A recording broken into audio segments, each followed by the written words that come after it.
So hello, everyone. My name is Cristiana Baloescu. I'm faculty at Yale. I'm sort of in the junior to maybe start of mid-career transition, which is a little strange. And the topic for today's webinar is the art of effective meeting management and communication, which is sort of a handful of words. But what I wanted to do was just to give you a few choice tools to improve leadership management and communication skills. And these are all things that I wish I would have known early on in my career, because they definitely have helped me kind of make the most of sort of meetings and relationships with people. So I'll just have Basmah introduce herself and a little bit of her expertise and sort of what she's bringing to this webinar, and then we can get started. Thank you. Hi, everyone. My name is Basmah Safdar. I'm Professor and Vice Chair of Faculty Affairs in Emergency Medicine. So this is primarily led by Cristiana, who has done a lot of work in learning about the tools of communication that she'll be presenting. My bit is probably just bringing some examples as somebody who's led not just, research meetings and faculty. I think each one of us is a leader within the emergency department when we work, but also along the line as we've developed faculty development programs, how to lead those. Finally, in my roles as president of AWAM at one point, and then more recently as having completed a fellowship in executive leadership in academic medicine, a lot of these tools were learned and practiced. And so I hope to bring those and cross-pollinate from other specialties and in other scenarios to the setting. Thank you. Great. Yes, I think no matter who you are, where you're coming from, what your current role is, whether you're medical student or resident or junior faculty, I think you'll get something from this webinar. We do want it to be actually a little bit more interactive than, I guess, a classic webinar. So kind of as we introduce concept, we will ask you to kind of reflect on your experiments and experiences and be prepared to maybe discuss and add, certainly if you have experience yourself, you're welcome to add it to the table. And then I want to give people a chance to kind of rehearse and try it out. And that is the vision. Without further ado, let me share my slides and get us started. Perfect. So this is mainly geared to residents and junior faculty, but if there are any sort of mid-career or higher faculty on the webinar, then please feel free to share your experiences as we go through the webinar as well. So why do we care about management skills and communication? This is what comes up on Google Images when you Google leadership. I really liked this picture. It's a compass, and that's because a leader is meant to move a group of people towards a common goal. And to do that, it turns out that communication is really important. You need to communicate the vision of your chosen activity, how to get there, and kind of communicate along the way when things don't go as planned. Leaders, need to communicate values, generate rapport, build trust, encourage collaboration, be able to give and receive feedback. And that's why communication is very important. And as it, the slide represents, it's also a learnable skill. So it is something that we can kind of practice a little bit every day. I will say that not all leaders are managers and not all managers are leaders, but in medicine, definitely in academics, as a junior faculty member, or as an attending physician on shift, I have found that these two roles merge more often than not. So specifically to me, and this may be just my personal bias, I think of leadership and management as very intertwined. When I think of management, I think of a process of getting things done through others with the help of these managerial tasks. Planning, organizing, directing, coordinating, and all of these things need communication and effective communication. So which is why communication and tools to enhance that are kind of the focus of this talk. And the reason why we wanted to focus on meetings, because this kind of seems to be the most common way that we get collab work done. We kind of plan and set collective goals as part of our academic departments. And but really these tools can actually be used in different non-meeting scenarios as well. So what are we discussing? There's sort of four main concepts on the agenda, and then we'll see if we have time for a bonus one. But the concepts are frame setting, feedback, flashlight, and eye language. And we'll kind of talk about each of these as they go along. The bonus concept, if we have time, we'll talk about delegation as well, because I think it integrates a lot of these kind of prior concepts nicely. And it is something that I've seen a lot of people struggle with, including myself. I still struggle with delegation. So I want to start off with a little exercise. I'm going to challenge you to think about your last meeting and to ask yourself two questions. was it effective, meaning did it achieve what you expected it to or you wanted it to? And was it efficient, meaning did it achieve it in an efficient manner? And these can obviously be meetings that you yourself ran or that you were a part of. And then think on why was it effective or efficient, or why wasn't, or why it wasn't. And so I'm going to give us like 2 minutes to write some stuff down. And then if a couple of people don't mind sharing their experiences, and I'll ask Basmah to do the same. And that way we'll get a range of opinions. And if anyone has something to share ahead of time, 2 minutes, please let me know. I mean, I can start. So I would say the meeting that I just ran was my research team meeting. And I would say some pieces were efficient because we have a running agenda.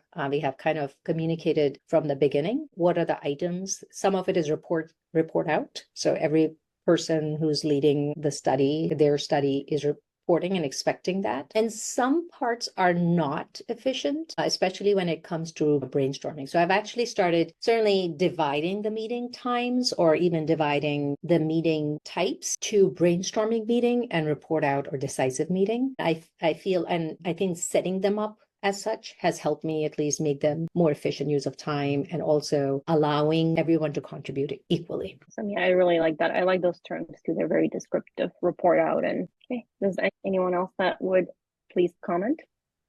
And you can feel free to write it in the chat too, though it's a lot of writing. So feel free to unmute yourself. Yeah. I can share a couple of thoughts. My last meeting was a 30-minute meeting with a couple other groups, basically have psychiatry admit patients at different times. And compared to others, it was reasonably effective and efficient. And reflecting on it, I think some of the positives from it were that it was short, and we went into it with a specific agenda, so to speak, that there was one question we were going to answer.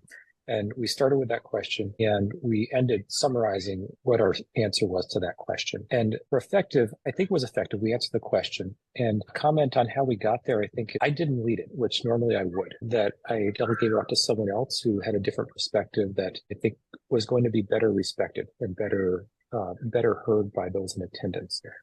So thinking about who led the meeting and who shared the message made it more effective in that instance. Okay, perfect. Thank you for sharing.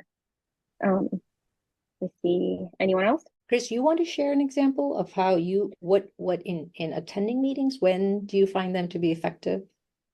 Yes, and I find them to be effective when there's a very clear understanding of what the meeting is about, and you kind of stick to the plan of what that meeting is about, and you have a clear understanding of who is there, what the role is, what the structure is, how long it's going to take. Those are the meetings that I think go pretty well. My contrasting meeting to that, I will share my one example and then we'll go into frame setting, is there was recently a meeting where this is a section meeting for like our section, and we spent most of the time giving out instructions for how to be part of our section to the 2 new members. And then everyone that has been there for a while, it was just a silent meeting for the rest of us. So I think that probably could have been run a little bit better. So in terms of frame setting is a really nice technique that sets up a clear structure for kind of communication for me. And, I like to think of it as like a hand with 5 fingers. There's obviously an acronym: topic, target, time, rules, and roles. But these are kind of the 5 sort of things that if you make clear from the beginning of the meeting, that meeting has a frame to kind of build around and is going to be a more efficient and effective use of time. The other acronym that I've seen discussed is the 5 Ps of effective meetings. It's very similar: purpose, participants, plan, participation, and perspective. I learned the frame setting with the 3 T's and 2 R's, so that's the one I use. But I think if you refer to either of those, they are good concepts to know. For instance, the purpose of the framing is really to create an alignment of expectations, because in the absence of framing, we just get very hasty. We try to get things done, and we try to go on like each agenda item, and we can kind of miss important details, or we come to the meeting on different internal agendas and expectations.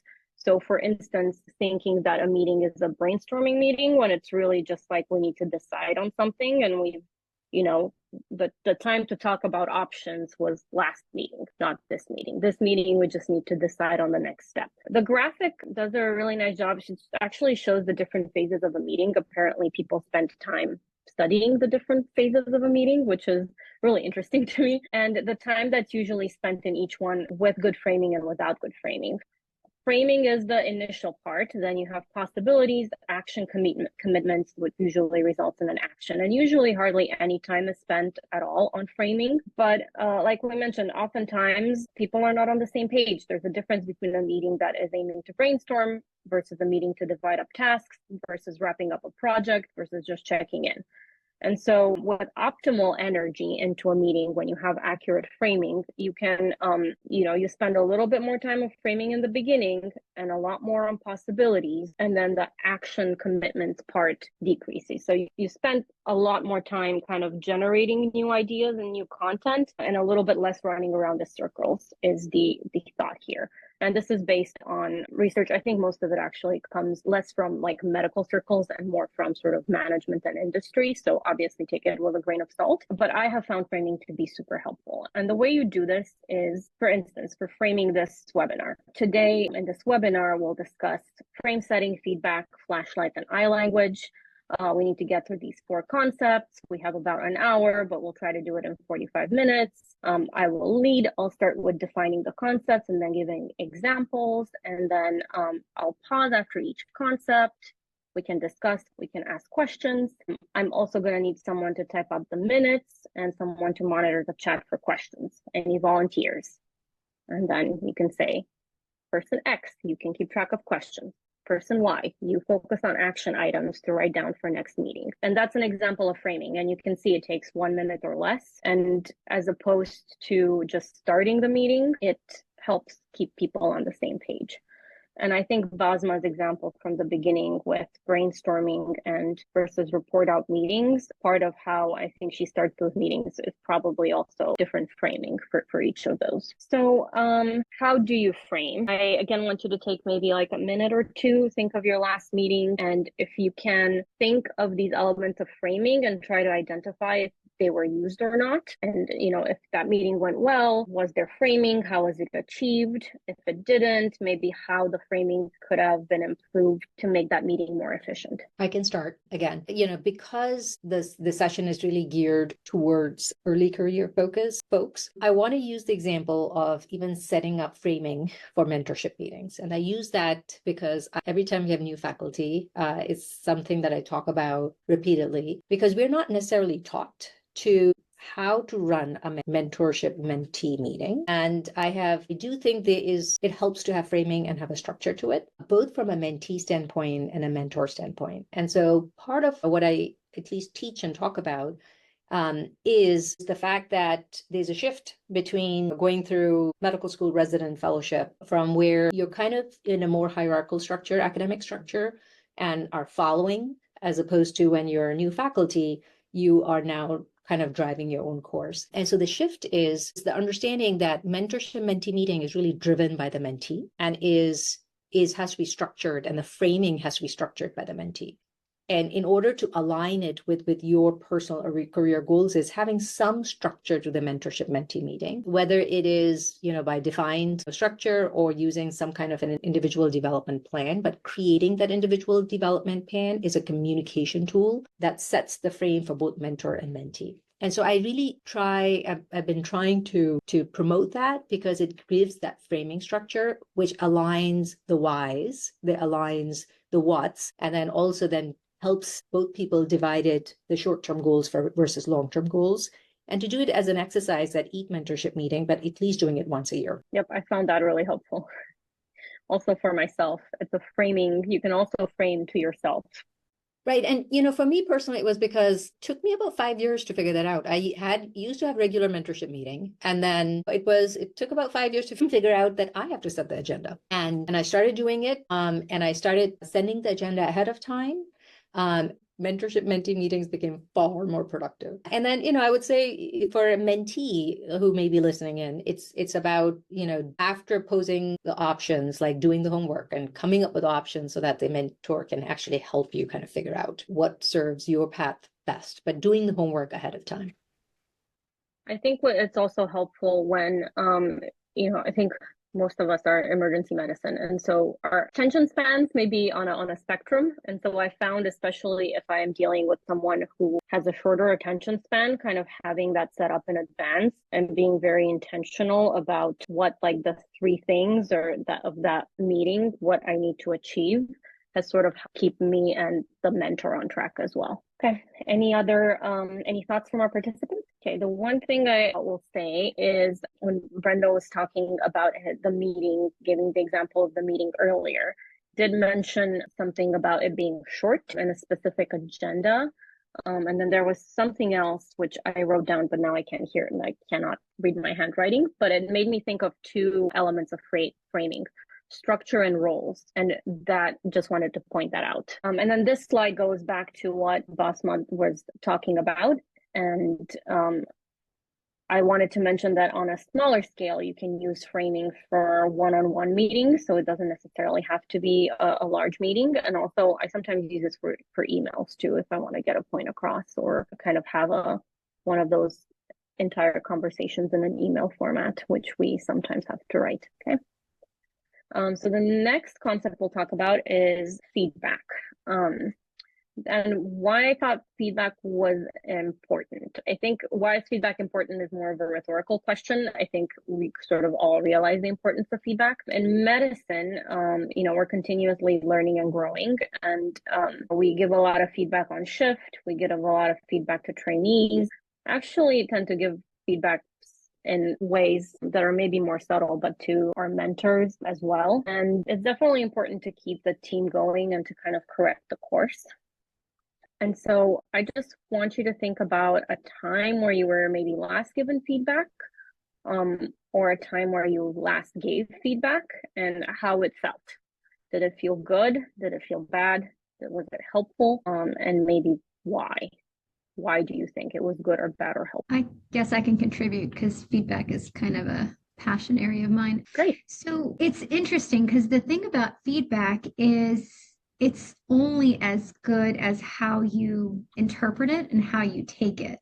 So it has to be the right timing to receive feedback. It has to be appropriate for what you are asking feedback for. Because if you are giving me feedback on my shoes, but I wanted you to talk to me about my presentation, they're not apples to apples. But the last time I was given some feedback was something like that. It was unsolicited and something that I was prepared to hear and not something that I necessarily processed effectively. So you also need the time to process the information.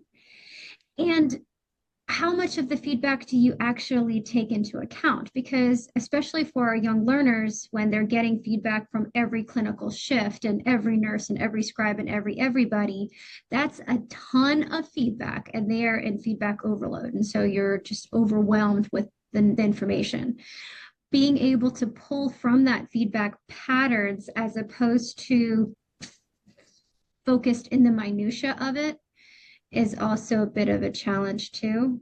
So I guess it's kind of a long-winded answer, but like last time I got feedback was on something completely unrelated to what I was asking. And it was minutia detail that did not paint the big picture. And at the end of the day, I was wondering, I'm like, well, this is a singular event. Is it credible? Like, is it something that's applicable and actionable, or is this something that I just need to trend? That's kind of those are actually very important points. So thank you for bringing that up. Yeah, there's a lot to be said about the content of feedback and sort of the whole, I guess, experience of it. It needs to be, like you said, focused. It needs to be specific, private, consensual, actionable, timely, all of the things that are on the slide. And I've certainly received some bad feedback in my life, and unfortunately, I'm also sure that I am at least guilty of giving bad feedback once or twice. And speaking, from my perspective, what I thought that would be valuable to share for this particular webinar was I decided that I don't like the but in the feedback sandwich. And so, the feedback sandwich is sort of what I was taught. It's, you start with like a nice thing. You did very good on the shift today, but,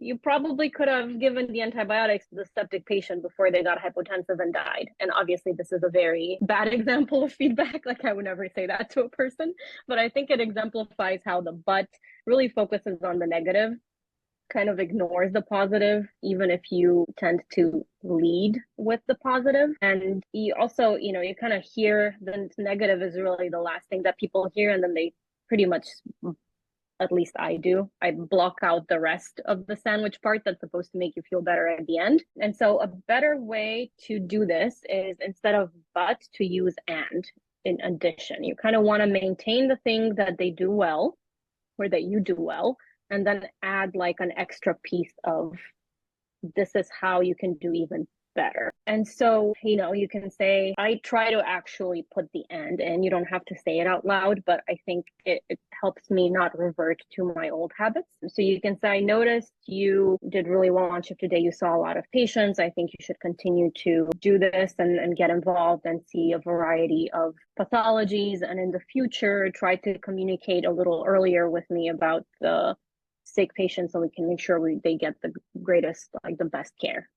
Obviously, this is very clinical focused, but you can, I'm sure, easily imagine a similar scenario for, research, or for,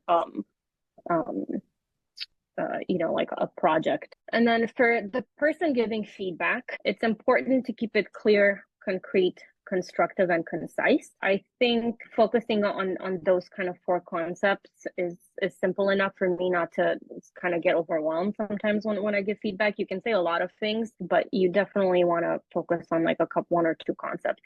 And then for receiving feedback, active listening is important.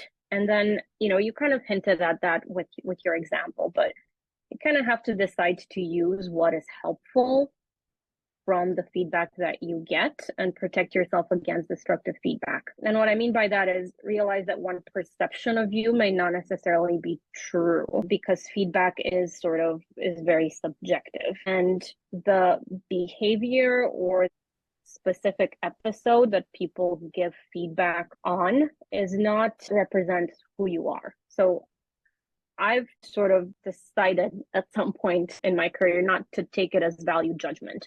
It's like very specific, one event or like one episode. And if you give feedback well, then that should be apparent, but sometimes it's not. And I've seen people take feedback, and I've done it myself throughout my training a few times, taking it as like value judgment as to one's like, personality or worth as a human being. And that's not really how it's supposed to be received. Any thoughts? Any other experiences? This is Basma again. I really like the and. This was a big takeaway from a lot of crucial conversation practices that we had at ELAM. In responding to Ina's example, there are 2 additional things that I've incorporated in my meetings, particularly for giving feedback. I actually now just start with, can I give you feedback? Just asking for permission. And sometimes it's something to do with, is this the right time? Are they in the mental space for that? It also gives the person that you're giving feedback a choice. It's a perceived choice, but that one choice, that element of choice, really gives them a different frame of mind. So I've actually routinely, especially when I'm giving negative feedback or constructive feedback, or even, I had just had to lay off somebody last week, I asked for permission, and it really helps transition well into the next, statements, that whether they're clear, constructive. I'm also as honest as possible and brief in that feedback. In terms of receiving feedback, as had suggested, like some examples that were not useful, they talk about having some neutral rejoinders in your back pocket that you can pull out in a situation like that. And some of those are, elements, but just having some simple statements that just allow you to have more thinking time that you can then shelf and come back to later. But there are things like, that's interesting, let me think about it. It just allows you to take it and allow you to give it the attention when you need to, without saying yes or no. And there are all these different things you can do, whether they're neutral rejoinders or you disagreeing in an agreeable fashion. Those tend to be more my style. And so I have a couple that just buys you more time when things are not necessarily when you're in the hot seat. It just gives you more time to think through. Great. I will use that. that's interesting. Let me think about it. We had a discussion about this. So we'll go to the next technique that I wanted to highlight, and that is flashlight. Flashlight is a technique to get everyone's opinion in a meeting without favoring loudspeakers or very opinionated participants, and to kind of listen to every opinion without any influence from others, because as you'll see, some of these opinions are written beforehand. And this is actually a clipping from Photo from Nature, where this PI talks about implementing flashlight in her lab meetings for brainstorming. And brainstorming is actually one of the types of meetings where I found this to be very helpful, and also meetings where you kind of want to set up like some set of ground rules for participation. To give you an example, we've recently started to implement research meetings for like our section, and part of how we set up the ground rules and how the structure of those meetings would run was through flashlight exercises to kind of get everyone's opinion of what they would want in a meeting like that. And so the way that you do this is you kind of prepare questions ahead of time in advance. And ideally it's one or two, maximum three. People individually respond to each question. They write it down beforehand, relatively concise answers. And then in a randomized order, you kind of start from one person. And it's useful if you have a prop of some sort. I have this on my desk, do not ask me why, but you can throw it from person to person.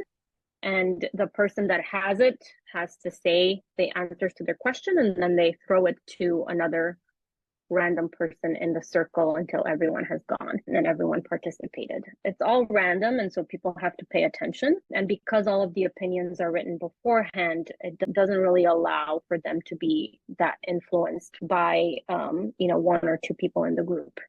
And as the leader, your job is really to just kind of sit there and kind of take all of the information, don't respond or react immediately, and you kind of put it all together, and then you integrate it, and you kind of say later to the group what you did with the information. So for me, for the research meetings, I took it all down, I wrote it down, and then I came up with like a set of rules and sort of expectations, and then everyone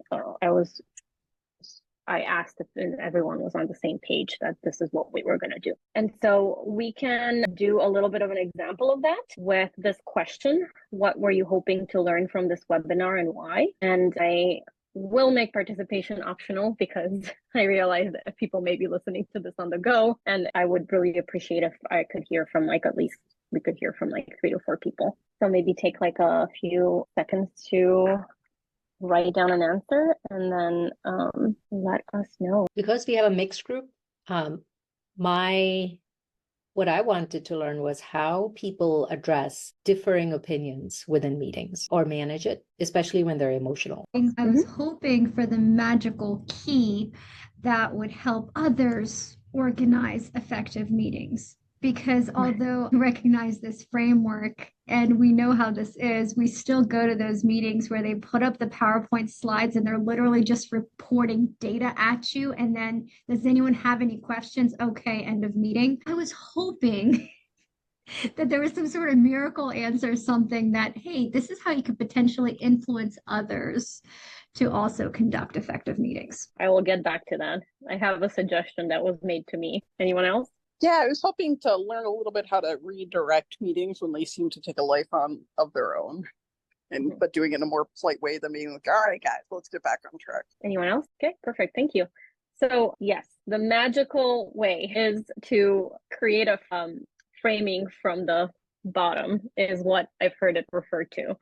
And this takes some practice. I can't say that I'm mastering it. I don't know if Basmah has a few more years of practice over me, so maybe she can speak more to it. Sometimes I've done this in meetings where I think that it's kind of, again, a life of its own, just like Stephanie was speaking. I will sort of say, hey, I just wanted to, guys, I noticed that we have 20 more minutes left. It kind of helps when you have a role in the meeting that, let's say you're taking notes, or you're the person that's in charge of the action commitments. You can say, I just wanted to get back to this very interesting point, I was hoping we can take this to like the next action. And I've seen this done better than I can describe it because I'm still personally still struggling with it. But it is kind of going back into that framing and kind of resetting the meeting into a frame. Basma, I don't know if you have any suggestions there. I think the one thing, it's certainly for the meetings that I have been running, the one strategy that I've used is similar to what you described, but I learned it slightly differently. There's a speaker called, there's a book called Time to Think by Nancy Klein, and I learned it a couple of years ago. Certainly, particularly for those open-ended brainstorming meetings, which don't have a created agenda and just a topic. The one strategy that is helpful is to have a timer. And so everybody speaks for, say, 1 minute or 2 minutes and going around, but literally keeping them on the timer. It, one, allows everyone to know that they have their time coming. And two, it stops the conversation. Whoever needs to speak and speaks for 2 minutes. And it goes around in a couple of rounds so that if you didn't get to what you were saying, you finish it off. So, does allow, I feel, some uniformity in how people can contribute, and it allows people to tone down the emotions as well after you've gone through it a couple of times, especially for topics that are a little controversial.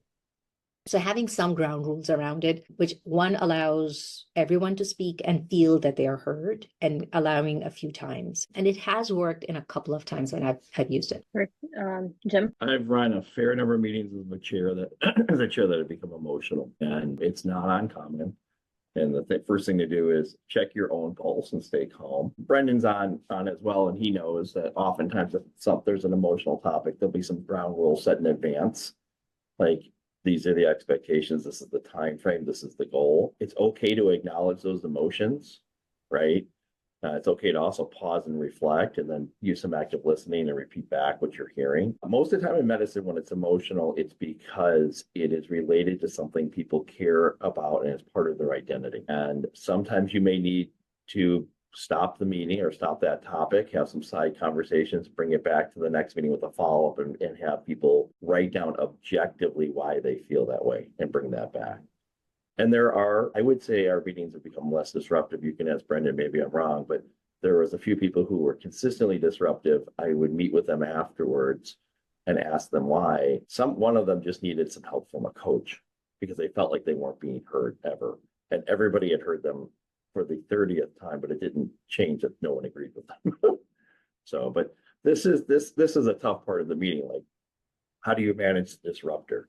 Right. And that could be its own topic in itself. It's a lot of practice. For sure. I think, yeah, that's really, really tough. I think the next thing that we're talking about goes a little bit into that topic, though, like you said, just dealing with meetings where people get emotional is like a 1 hour topic in of itself. So we'll just like scratch the surface. But I language is like that is talked about in conflict resolution. And conflict resolution sounds very intense, like as a term. I like to think of I language as a kind of tool to help me bring up tough conversation topics or behaviors in the team or the meeting that kind of need addressing. And this is obviously best done kind of afterwards in like a more private setting. And it's a useful way to talk about some problem behaviors so that you can create like a healthy working environment. And this graphic actually comes from a study in WashGem where the topic is actually EMS providers and team cohesion. But I think the concepts are very applicable to like our own teams,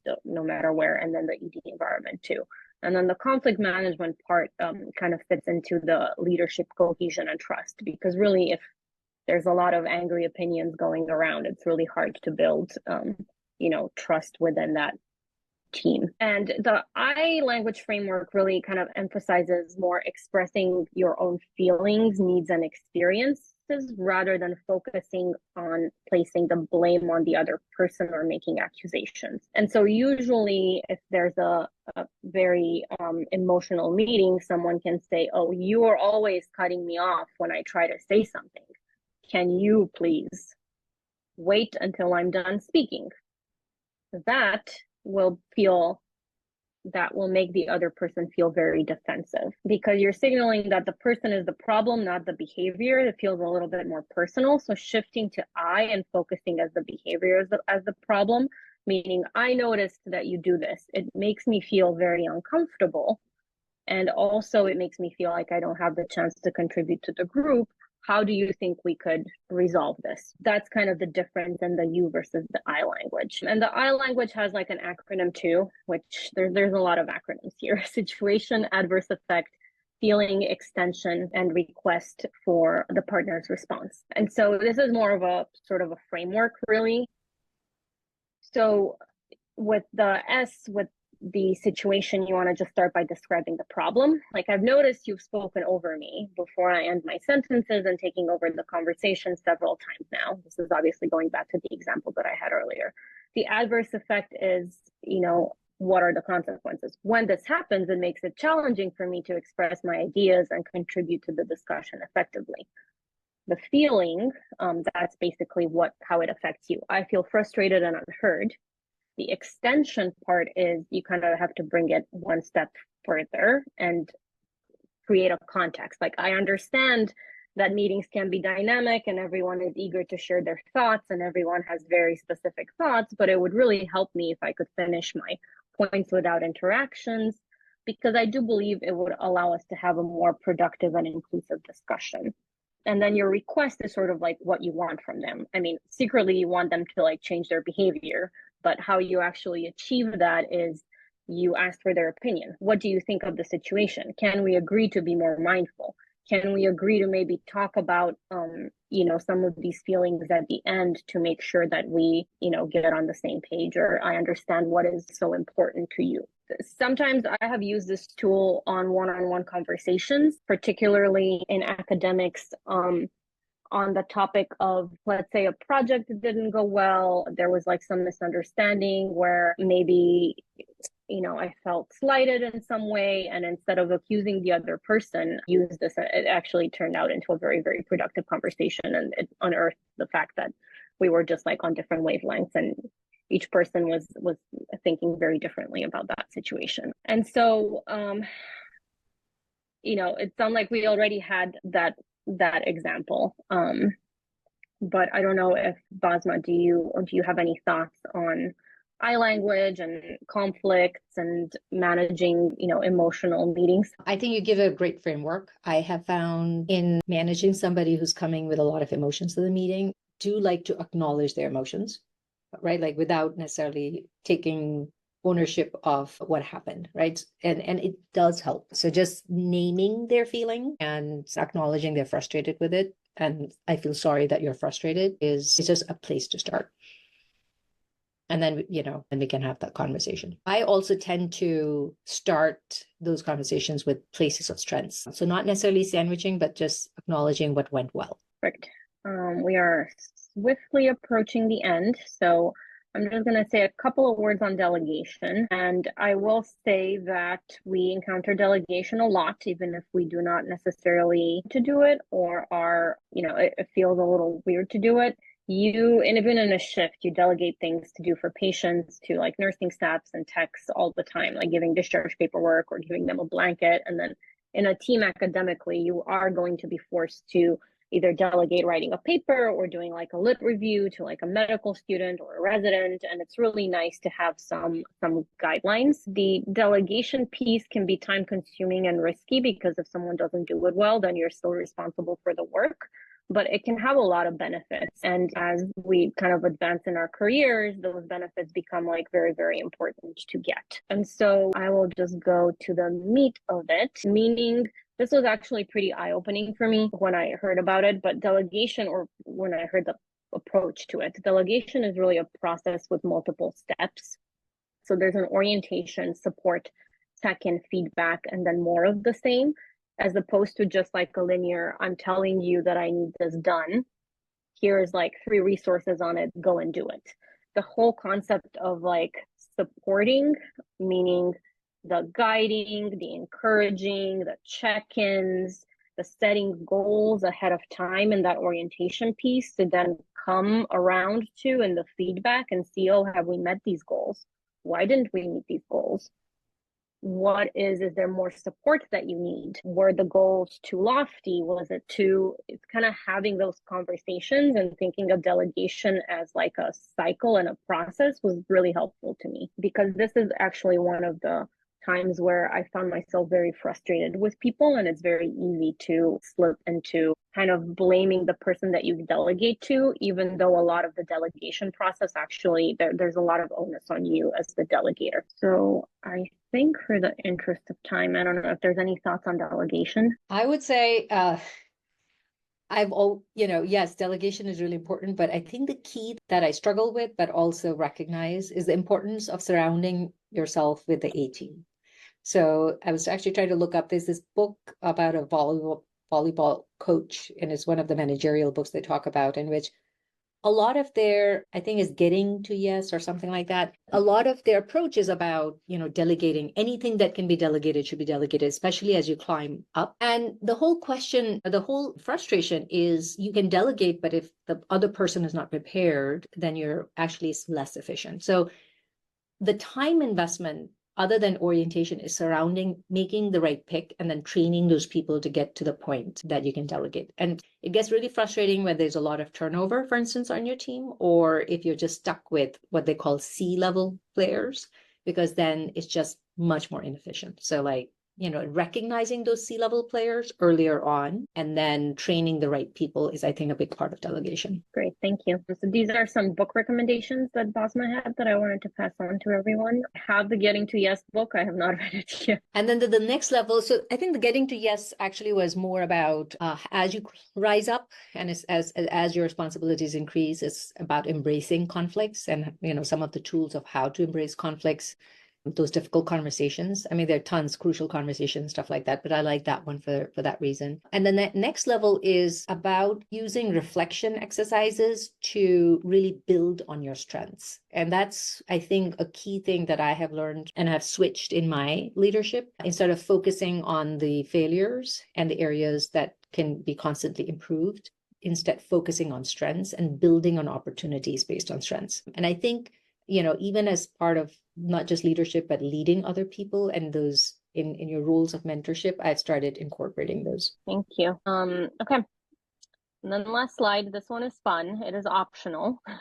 Feel free if you're pressed on time to leave, but I just wanted to know if there's one concept of today you will take forward with you, which one that would be. And then this is going to be a word cloud, and I'll share that as we get answers. Hopefully it works.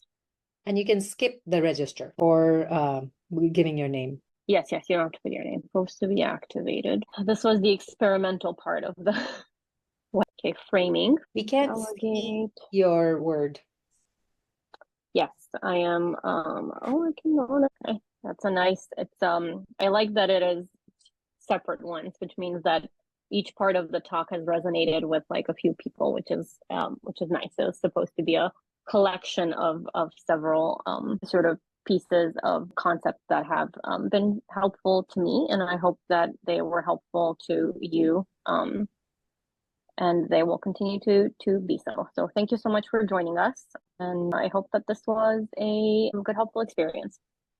Definitely let us know, I don't know if there's any questions. My email is my first last name at yale.edu, so it is very discoverable. Thank you, Chris. I put my email as well. I feel like, we had framed this discussion really around early career folks, but I feel I learned from the discussion because we had a mixed crowd, and I look forward to, this is something that I think we all live every day. So look forward to continued conversations. And please, if you have books, ideas that you think we can incorporate, please send it our way. Mm-hmm. Thank you. And have a good afternoon.